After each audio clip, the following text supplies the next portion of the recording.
Assalamualaikum warahmatullahi wabarakatuh. Halo semuanya, perkenalkan kami dari kelompok 6 kelas K1 akan mempresentasikan terkait efek rumah kaca yang dimana kami berperan sebagai masyarakat pengguna moda transportasi dan energi. Efek rumah kaca merupakan peristiwa di mana secara alamiah, cahaya matahari atau radiasi gelombang pendek yang menyentuh permukaan bumi akan berubah menjadi panas dan menghangatkan bumi. Sebagian dari panas ini akan dipantulkan kembali oleh permukaan bumi ke angkasa luar sebagai radiasi inframerah gelombang panjang. Sebagian panas sinar matahari yang dipantulkan itu akan diserap oleh gas-gas di atmosfer yang menyelimuti bumi, atau yang disebut gas rumah kaca, seperti CO2, uap air, metana, dan lain-lain. Sehingga panas sinar tersebut terperangkap di atmosfer bumi. Efek rumah kaca disebabkan karena naiknya konsentrasi gas CO2 dan gas-gas lainnya di atmosfer. Kenaikan konsentrasi gas CO2 ini terjadi akibat kenaikan pembakaran bahan bakar minyak atau BBM, batu bara, dan bahan bakar organik lainnya yang melampaui kemampuan tumbuhan-tumbuhan dan laut untuk mengaborsinya. Bahan-bahan di permukaan bumi yang berperan aktif untuk mengaborsi hasil pembakaran tadi ialah tumbuh-tumbuhan, hutan, dan juga laut. Jadi, bisa dimengerti bahwa bila hutan semakin gundul, maka panas di bumi akan semakin naik. Dengan meningkatnya konsentrasi gas CO2 dan gas lainnya di atmosfer, maka semakin banyak pula gelombang panas yang dipantulkan bumi dan diserap atmosfer. Dengan kata lain, semakin banyak jumlah gas rumah kaca yang berada di atmosfer, maka semakin banyak pula panas matahari yang terperangkap di permukaan bumi. Oleh karena itu, efek rumah kaca terjadi.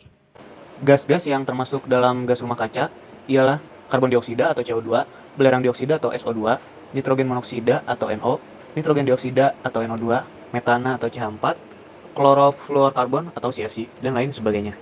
Efek rumah kaca terjadi karena adanya gas yang keluar dari rumah kaca, kemudian membentuk lapisan yang menyelimuti bumi. Gas kaca ini berisi karbon dioksida atau CO2, metana atau CH4, NO2, dan lain sebagainya. Pembagian dalam energi yang terpantul ke bumi, masing-masing 25% terpantul ke awan. 25% terserap oleh awan, 45% terserap oleh permukaan bumi, dan 10% yang lainnya terpantul oleh permukaan bumi.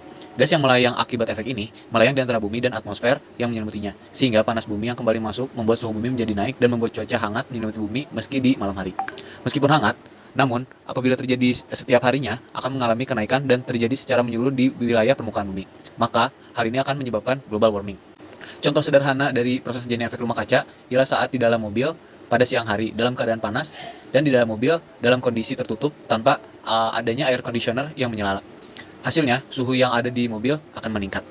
Selanjutnya, dampak meningkatnya gas rumah kaca di atmosfer, di mana gas rumah kaca yang berlebihan akan menyebabkan pemanasan global atau global warming.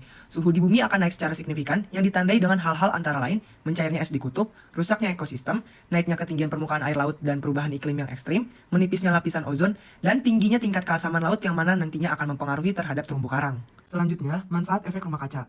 Efek rumah kaca memiliki manfaat bagi kehidupan di bumi. Global warming adalah suatu peristiwa yang disebabkan oleh meningkatnya efek rumah kaca. Namun, global warming tidak selalu buruk. Justru, dengan adanya efek rumah kaca bumi, kita bisa tetap hangat. Bahkan memungkinkan kita bisa survive hingga sekarang. Bayangkan jika bumi tanpa efek rumah kaca, maka yang terjadi adalah bumi akan seperti planet Mars, di mana Mars tidak memiliki atmosfer yang cukup tebal untuk mempertahankan panas matahari. Di sana sangat dingin sehingga tidak memungkinkan adanya kehidupan. Upaya untuk mengurangi efek rumah kaca dapat dilakukan dengan penanaman banyak pohon, sehingga karbon dioksida dapat banyak diserap dan kadar oksigen di bumi pun akan lebih baik. Kemudian, dengan melakukan serta menerapkan gaya hidup yang hemat dan sehat, contohnya seperti, pertama, efisiensi penggunaan listrik dengan mematikan lampu serta mencabut aliran listrik jika tidak sedang digunakan. Kedua, mengendalikan jejak karbon dengan mengurangi frekuensi penggunaan kendaraan pribadi dan menggunakan transportasi umum. Yang ketiga, mengurangi penggunaan air mineral dalam bentuk kemasan botol plastik dan menggunakan botol minuman yang dapat dipakai kembali. Dan terakhir, dapat meminimalkan serta dapat mengelola sampah dengan baik, yaitu mengelola sampah menjadi kompos serta memisahkan sampah secara organik dan organik. Penurunan kualitas lingkungan di perkotaan antara lain disebabkan oleh emisi karbon dari kendaraan bermotor dalam hal ini transportasi di perkotaan. Untuk itu, diperlukan strategi bagi kehidupan masyarakat perkotaan yang berkelanjutan dan lebih baik. Transportasi yang baik merupakan jantung dari kota keberlanjutan hingga ke tingkat global.